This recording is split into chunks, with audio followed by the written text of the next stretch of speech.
আসসালামু আলাইকুম। সবার আগে বাছাই করা 10টি আন্তর্জাতিক খবর জানিয়ে দেব। প্রথমেই থাকছে শিরোনাম। তবে তার আগে অনুরোধ থাকবে ভিডিওটিতে একটি লাইক দিবেন।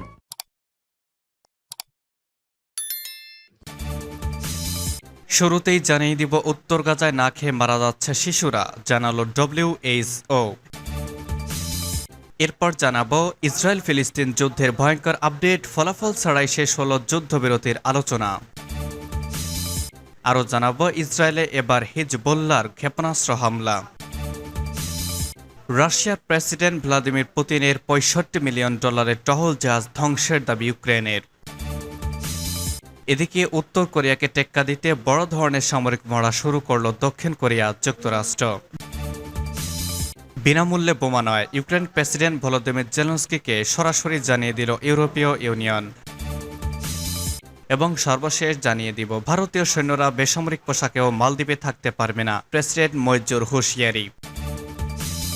উত্তর গাজায় না খেয়ে মারা যাচ্ছে শিশুরা, বলছে ডব্লিউএইচও।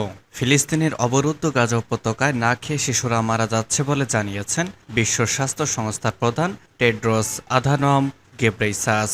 সামাজিক মাধ্যমে দেওয়া এক পোস্টে এমন ভয়াবহ তথ্যের কথা জানান তিনি। খবর আল জাজিরার। টেড্রোস আনাধম বলেছেন, গত রবিবার আল আউদা ও কামাল আদওয়ান হাসপাতালে পরিদর্শন করেছে বিশ্ব স্বাস্থ্য সংস্থার প্রতিনিধি দল। গত অক্টোবরের শুরুর পর এবারই প্রথমবারের মতো হাসপাতাল দুটি পরিদর্শনে অনুমতি পেয়েছে সংস্থাটি। খাবার না পেয়ে 10 জন শিশুর মৃত্যু হয়েছে। শিশুদের মাঝে গুরুতর মাত্রার অপুষ্টি দেখা দিয়েছে। ইসরায়েলি হামলায় হাসপাতালের ভবন ধ্বংস হয়ে গিয়েছে। গত রবিবার গাজার স্বাস্থ্য মন্ত্রণালয় জানায়, কামাল আদওয়ান হাসপাতালে অপুষ্টি ও পানি শূন্যতায় ভুগে অন্তত 15 শিশু মারা গেছে। সোমবার ফিলিস্তিনের সরকারি বার্তা সংস্থা ওয়াফা জানিয়েছে, দক্ষিণাঞ্চলীয় রাফা শহরের একটি হাসপাতালে রবিবার 16তম শিশুর মৃত্যু হয়েছে। বিশ্ব স্বাস্থ্য সংস্থার প্রধান বলেন, উত্তর গাজায় অপুষ্টি ভয়াবহ আকার ধারণ করেছে। শিশুরা অনাহারে মারা যাচ্ছে। জ্বালানি, খাদ্য ও চিকিৎসা সরঞ্জামের ঘাটতি দেখা দিয়েছে। হাসপাতালে ভবন ক্ষতিগ্রস্ত হয়েছে এবং ধ্বংস হয়ে গিয়েছে। প্রায় 3 লাখ মানুষ খুব নগণ্য পরিমাণ খাবার ও বিশুদ্ধ পানির উপর বসবাস করছেন। ফলাফল ছাড়াই শেষ হল যুদ্ধবিরতির আলোচনা। ফিলিস্তিনি সশস্ত্র গোষ্ঠী হামাস ও দখলদার ইসরায়েলের মধ্যে চলমান যুদ্ধবিরতির আলোচনা ভেস্তে গেছে। গত রবিবার মিশরের রাজধানী কায়রোতে আলোচনা শুরু হয়, তবে 2 দিন ধরে বৈঠক হলেও কোনো চুক্তিতে পৌঁছানো সম্ভব হয়নি। হামাসের জ্যেষ্ঠ নেতা বাসিম নাসিম আজ বার্তা সংস্থা রয়টার্সকে জানিয়েছেন, আলোচনা চলার সময় তারা তাদের প্রস্তাব মধ্যস্থতাকারী দেশগুলোর কাছে উত্থাপন করেছেন এবং ইসরায়েলের উত্তরের জন্য অপেক্ষা করছিলেন। তিনি বলেছেন, নেতানিয়াহু কোনো চুক্তিতে পৌঁছাতে চায় না, আর ইসরায়েলকে চুক্তিতে সম্মত হতে চাপ দেওয়ার ক্ষেত্রে বল এখন আমেরিকানদের কোর্টে। কায়রোর এই আলোচনা নিয়ে প্রকাশ্যে কোনো ধরনের মন্তব্য করতে রাজি হয়নি ইসরায়েল। তবে ইসরায়েল কায়রোতে তাদের কোনো প্রতিনিধিকে পাঠায়নি। তারা দাবি করেছিল, যেসব জীবিত এবং মৃত জিম্মি এখনও গাজায় আছেন তাদের তালিকা দিতে হবে। এরপর তারা আলোচনায় যোগ দিবে। প্রথমে অন্তত 40 অসুস্থ, বৃদ্ধ ও নারীর তালিকা দিতে হবে, যাদের যুদ্ধবিরতির প্রথম ধাপে মুক্তি দেওয়া হবে। হামাস জানিয়েছে, তাদের পক্ষে এখন তালিকা দেওয়া সম্ভব নয়, কারণ ইসরায়েলিদের অব্যাহত বোমা হামলার কারণে অনেক জিম্মি নিহত হয়েছেন। ফলে কারা জীবিত আছেন আর কারা মারা গেছেন সেই তালিকা প্রস্তুতে আগে যুদ্ধ বন্ধ করতে হবে, এরপর তারা জিম্মিদের তালিকা দিতে পারবে। এছাড়া হামাস দাবি জানিয়েছে, যুদ্ধবিরতির পর গাজায় বিপুল ত্রাণ পৌঁছে দিতে হবে এবং যেসব মানুষ বাস্তুচ্যুত হয়েছেন তাদের বাড়িতে ফিরতে দিতে হবে। পশ্চিমা সংবাদ মাধ্যমগুলো জানাচ্ছে, হামাসের স্থায়ী যুদ্ধবিরতির দাবির কারণে এখন চুক্তিটি হচ্ছে না। আবারও ইসরায়েলে হিজবুল্লাহর ক্ষেপণাস্ত্র হামলা।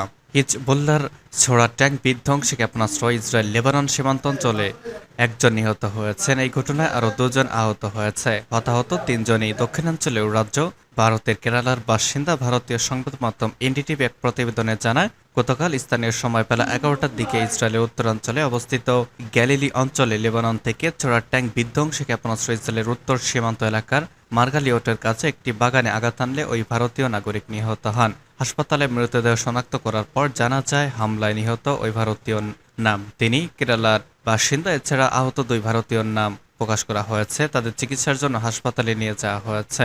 গাজা ইসরায়েলি আগ্রাসন শুরুর পর হামাসের সমর্থনে গত বছরের 8 অক্টোবর থেকে প্রতিদিন ইসরায়েলের উত্তরাঞ্চলে রকেট, ক্ষেপণাস্ত্র এবং ড্রোন নিক্ষেপ করেছে ইরান সমর্থিত সশস্ত্র গোষ্ঠী Hezbollah.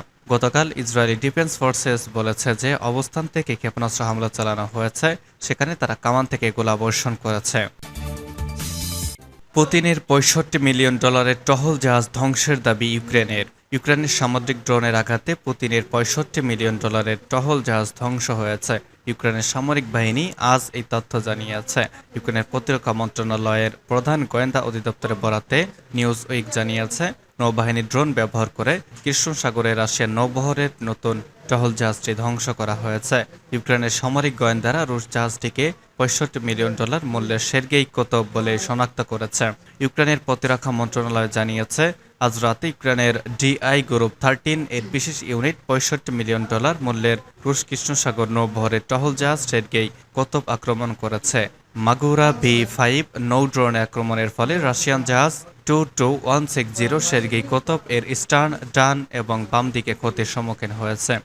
President Volodymyr Zelensky chief of staff Andriy Yermak আক্রমণের রেফারেন্সে টেলিগ্রামে বলেছেন, রাশিয়ান ব্ল্যাক সি ফ্লিট হলো দখলের প্রতীক, এটি ইউক্রেনীয় ক্রিমিয়ায় থাকতে পারে না। তবে বিষয়ে রাশিয়া কোনো মন্তব্য করেনি।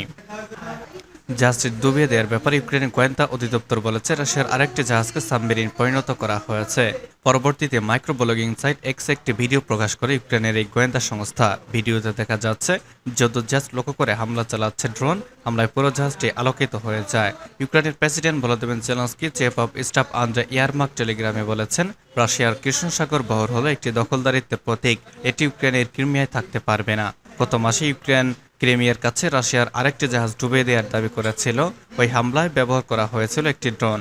হামলায় জাহাজটি বা অংশ ক্ষতিগ্রস্ত হয় এবং পরবর্তীতে এটি ডুবে যায়।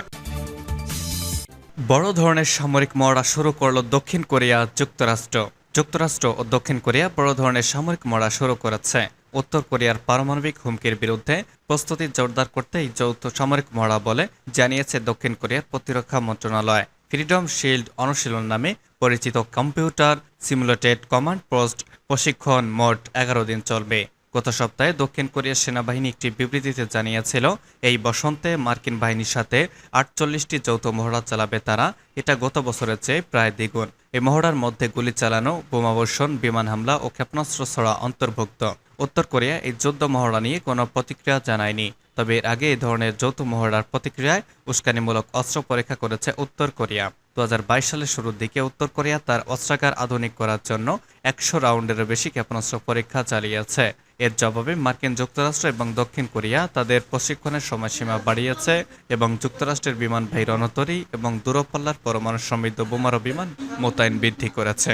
চলতি বছরের শুরুতেও 6 বার ক্ষেপণাস্ত্র পরীক্ষা চালিয়েছে উত্তর কোরিয়া। দেশটির নেতা কিম জং উন আরও বলেছেন যে উত্তর কোরিয়া দক্ষিণ কোরিয়ার সাথে শান্তিপূর্ণ একত্রীকরণের লক্ষ্য থেকে সরে আসতে পারে এবং দক্ষিণ কোরিয়ার সাথে বিতর্কিত সমুদ্র সীমা বরাবর আরও আক্রমণাত্মক হবে। এছাড়া যুক্তরাষ্ট্র দক্ষিণ কোরিয়া উস্কানি দিলে তাদের ধ্বংস করার হুমকিও দিয়েছেন উত্তর কোরিয়ার এই নেতা। বিনামূল্যে বোমা নয়, জেলেনস্কিকে জানিয়ে দিল ইউরোপীয় ইউনিয়ন। ইউরোপীয় ইউনিয়ন 1 মিলিয়ন গোলা বোমা বিনামূল্যে সরবরাহ করবে। ইউক্রেনের এমনটি আশা করা উচিত নয়। ইউরোপীয় ইউনিয়নের ইন্টারন্যাশনাল মার্কেটের কমিশনার থিয়েরি ব্রেটন ফ্রান্স ইনফরমেকে কথা বলেছেন। প্রতিশ্রুতি পূরণের মিথ্যা অভিযোগ তোলায় তিনি ইউক্রেনের প্রেসিডেন্ট ভলোদিমির জেলেনস্কিকে কড়া সমালোচনা করেন। খবর RT-র গত সপ্তাহে জেলেনস্কি অভিযোগ করেন, ইউরোপীয় ইউনিয়ন যে 5,20,000 আর্টিলারি শেল দিতে চেয়েছিল তা দেওয়ার লক্ষ্য পূরণে ব্যর্থ হবে। এসব শেল মার্চের মধ্যে কিয়েভকে দেওয়ার কথা ছিল। তিনি বলেন, ইউরোপীয় ইউনিয়ন যা প্রতিশ্রুতি দিয়েছিল দুর্ভাগ্যবশত তার 50 ভাগও আসেনি। বিবৃতির বিষয়ে জানতে চাইলে থিয়েরি ব্রেটন জেলেনস্কির মন্তব্যকে মিথ্যা বলে উড়িয়ে দেন। তিনি বলেন, জেলেনস্কির দেওয়া পরিসংখ্যান বাস্তবতার সঙ্গে সঙ্গতিপূর্ণ নয়। কিয়েভ আশা করেছিল প্রতিশ্রুতি সব বোমা দান করা হবে, কিন্তু এক্ষেত্রে তা নয়। গত বছর ব্রাসেলসের করা অঙ্গীকার সম্পর্কে ব্রেটন ফ্রান্স ইনফোকে বলেন, আমি বলেছি সরবরাহ করব, বিনামূল্যে দেওয়ার কথা বলিনি। ইউরোপীয় ইউনিয়ন আশা করেছিল ইউক্রেন সরবরাহের একটি অংশের জন্য অর্থ দেবে। কিয়েভ বারবার তার পশ্চিমা মিত্রদের ওপর পর্যাপ্ত সামরিক সরঞ্জাম সরবরাহ না করার অভিযোগ তুলেছে। ফেব্রুয়ারির শেষের দিকে ইউক্রেনের প্রতিরক্ষামন্ত্রী রুস্তেম উমেরভ বলেছেন, পশ্চিমাদের প্রতিশ্রুত সমস্ত অস্ত্র ও গোলাবারুদের অর্ধেকেই দেরিতে এসেছে। এবং সর্বশেষ জানিয়ে দিব, ভারতীয় সৈন্যরা বেসামরিক পোশাকেও মালদ্বীপে থাকতে পারবে না। মালদ্বীপের ঘোষণা। ভারত বিরোধী অবস্থানে পুনরাবৃত্তি করে মালদ্বীপের প্রেসিডেন্ট মোহাম্মদ মইজু বলেছেন, আগামী 10 মের পর ভারতীয় সামরিক বাহিনীর কর্মীরা বেসামরিক পোশাক পরেও তাদের দেশে থাকতে পারবে না। চীনের সাথে মালদ্বীপের প্রতিরক্ষা চুক্তি স্বাক্ষরের পরপরই আজ নতুন করে এই হুমকি দিয়েছেন তিনি। মালদ্বীপের 3টি বিমানবন্দরের একটি দায়িত্ব নিতে ভারতের বেসামরিক এক প্রতিনিধি দল মালেতে পৌঁছানোর এক সপ্তাহের কম সময়ের মাঝে মৈত্র এমন হুমকি দিয়েছেন। প্রথম দফায় মালদ্বীপে অবস্থানরত ভারতের সামরিক বাহিনী সদস্যদের এই দেশটি থেকে প্রত্যাহারের সময়সীমা 10 মার্চ নির্ধারণ করা হয়েছে। তার আগে আবারও সামরিক অথবা বেসামরিক পোশাকেও ভারতীয় সামরিক বাহিনীর কর্মীরা মালদ্বীপে অবস্থান করতে পারবে না বলে জানিয়ে দিলেন মৈত্র। আজ মালদ্বীপের এটল আইধা শফি এলাকায় এক অনুষ্ঠানে দেওয়া বক্তৃতায় তিনি বলেছেন, দেশ থেকে ভারতীয় সৈন্যদের বিতাড়িত করার ক্ষেত্রে তার সরকারের সাফল্যের কারণে অনেকেই মিথ্যা গুজব ছড়াচ্ছেন। তারা আসলে পরিস্থিতি অন্যদিকে ঘুরিয়ে দেওয়ার চেষ্টা করছেন। মালদ্বীপের স্থানীয় সংবাদ মাধ্যম এডিশনের প্রতিবেদনে এই তথ্য জানানো হয়েছে।